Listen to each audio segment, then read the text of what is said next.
just come to a lot of this, kind of crossroads where you're seeing a lot of old ways come up. It's been part of that.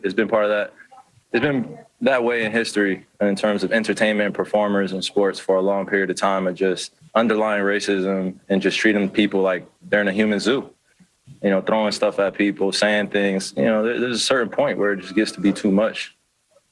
So, I called it out. I just wanted to keep it strictly basketball, and then you just see that people just feel very entitled out here. They pay for the tickets, great. I'm grateful that they're coming in to watch a great performance, but it's just, we're not at the theater. We're not throwing tomatoes and other random stuff at the people that are performing. It's too much. Fans got to grow up at some point. I know that being in the house for a year and a half with the pandemic, got a lot of people on edge, got a lot of people stressed out. But when you come to these games, you got to realize, man, these men are human. We not animals. We not in a circus.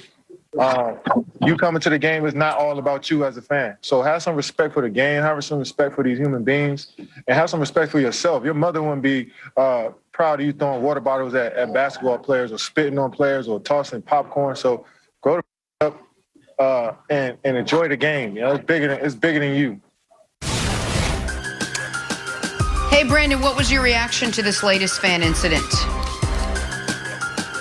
Listen, not a lot here for me. We know what we have to do. We have to prosecute. We have to change the way we look at our security and we police arenas and stadiums, all over the country, all over the world. Going to a game could be very dangerous, and we know that not only for the players, but the fans in the stands. You either watch the game, you've been to a game, and you understand and you feel it. You have to be careful how you navigate yourself through these arenas. People are intoxicated. People are they're fans, short for fanatic. So it can be a tough environment. So we know what we have to do there. This is nothing new. I go back to my days in Miami, and we had this one parking lot outside of our stadium where we all parked, and there was so many fans there. And I jumped in my car one day, and it was a good thing I was with my agent at the time, and I'm trying to navigate through this crowd of fans, and the guy came up to me, and he just started banging on my window, and I almost lost it, and I almost jumped out my car, and my agent grabbed my hand. But I'm like, man, why do you feel that you can touch my car? Why do you feel like you can bang on my car to a point that the glass is going to break? So we understand what we have to do here. I also would say that it's not just a fan problem. It's a we problem. It's a us problem. It starts at the top. It starts with our leagues. Naomi Osaka, the French Open, she goes into that match, into that tournament saying, look, I am not going to talk because of mental health, and trying to take care of that. I don't think that it's fair that all players should have to speak after every single match. Why do we make all of our players speak? There's certain things that we do to play into this. We entertain it. In media, we do the same thing. Look at Dak Prescott. Look how we handled that situation when Dak Prescott said, look, my mental health wasn't where it needed to be because of what happened with my brother. And look how we handled that. Look at Kyrie Irving. Kyrie Irving, he takes some time to get his mind right. And look how we handled Kyrie Irving. Look at the narrative that was in the media. And then, like I said, Naomi Osaka was a prime example of how we do that. So it's not just a fan thing. It comes from the top. The leagues need to do a better job. And us in the media, we need to do a better job because we do put our players and our superstars on the pedestal. We do say that you guys are invisible.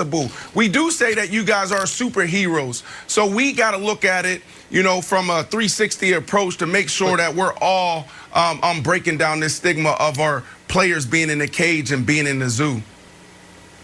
Yeah, so listen, you're big picture wise, I agree with what you're saying and about how we kind of dehumanize athletes in some of the ways we discuss them.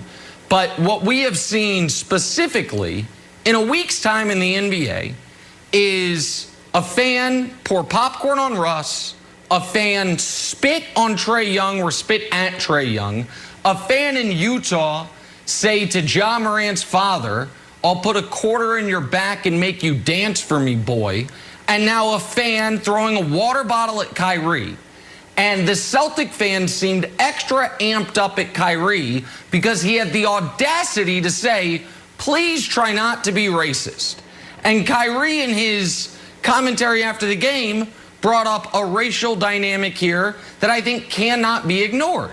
This is those 4 incidents, and the vast majority that I've seen in my lifetime are white fans targeting black players, basically, as Kyrie put it, and as I put it last week, acting like it's animals at the zoo, and you're tapping on the glass, where you are removing the humanity from the people involved.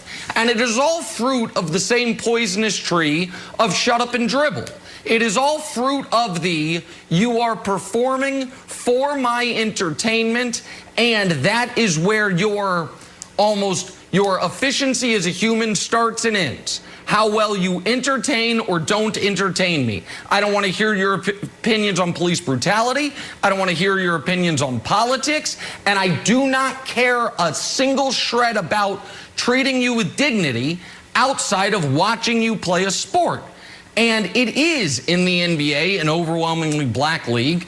And the last time I can remember an incident where a black fan was thrown out of the game, it was Charles Oakley at his own arena. These incidents are typically white fans targeting black players. The players feel it, the players know it, and yes, you can prosecute the individual cases. Yes, you can arrest and you can ban the individual bad actors. But there is, Brandon, there is an underlying boiling tension here that I warn the fans across the league. What they're going to eventually have to do, is move the stands back, like make you further from the players as a whole, which we're all worse off for. But if stuff like this, you can't have guys spitting on players, throwing water bottles at players, and you're playing, as Wilds put it last week, Brandon, playing whack-a-mole with bad actors. Tell me then, what's the fix? We can't change their mindset and how they view people and how they view the world. But we can change how we police, how we secure our stadiums and arenas. Like those crowds, the stands, it's crazy up there. Put more security there, not just standing at the bottom or the top. They should be in every damn row. That's what you do. Why does my wife or why does my grandmother, why can't they wear my jersey at a game because of what a fan may say? Secure the stadiums. And not just for the players and the players, but it's for other players. Like, other fans. Let's say the Denver Broncos playing against the Raiders, right? And they're in, let's go old school, because I want to go to the black hole, because I haven't been to Las Vegas yet. So Denver Bronco fan goes to the black hole. They go to Oakland. Why does a Denver Bronco fan got to take off their shirt? Because it's going to be too rowdy of a crowd. So we just need to approach how we secure our stadiums just a little bit differently. But here's the deal, okay? We got to look at the owners. We got to look at the general managers. And I'm being honest here. When the owners and general managers start treating the players like they're people, then things will change. So you're talking about, this whole racial thing of, like players are animals behind the glass in the zoo tapping on it. Then the owners need to step up and say things differently. They need to do things differently. When all the racial tension was soaring, where was most of the owners? Why were you forced to stand up and tell us where you stand? Like during in the middle of a global pandemic is when you were forced to finally say something. And then there's still a list of around 15 to 20 owners that hasn't said anything. That is the problem, how we approach our players and how we put policies and systems around our players. Oh, because it's a billion-dollar business, a multi-billion-dollar business, you guys have to talk. You guys have to do these things. The fans pay our bills. They keep the lights on for us. We understand that. We appreciate that. But at the same time, if we're going to say players are human, then we need to treat them like they're humans in the media. And then also when we talk about our owners and general managers and all the systems that we put in place in our buildings. So I think the league has a crisis right now. This is the 4th incident in the first round of the playoffs that we've seen. If we had to see, we've seen these incidents captured on camera or reported, I'm sure there's more. So overall, I would have to take the over on how much bad behavior there's been in these stadiums. So after the Russell Westbrook incident, we saw Russ say something needs to be done. We saw LeBron say something that needs to be done. We saw Bradley Beal say something needs to be done. And I don't think that the NBA can go to each individual fan and recenter their moral compass. I think that's too much to ask. However, it's not too much to ask to put security measures in place so that the same incident doesn't happen a week later.